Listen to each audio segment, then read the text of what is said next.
نو موږ تاسو د دین چې قدر زموږ سره نشته، وجه دا ده چې نه موږ خپله دین مطالعه کړی دی.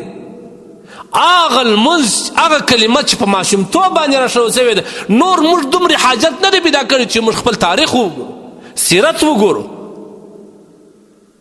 نو ځکه موږ ورځ سره بله د خپل دین څخه لرې کېږو.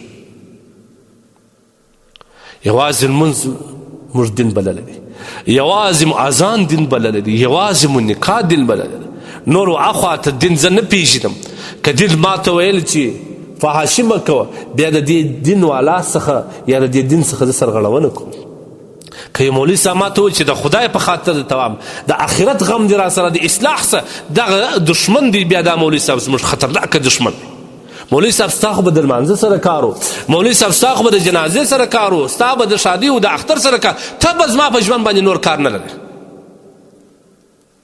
ځکه دنیا او انسانان ولو که د دې چې دا مسلمانان دي، ولو که د دې چې دا په یو اسلامي ټولنه کې زندگی کې داسې ناوړه عمل کوي چې هغه عالم ورته وایي دی هغه عالم بې عزته کوي، ته خپل کار کوه، ته زما په خبره نه نوځه.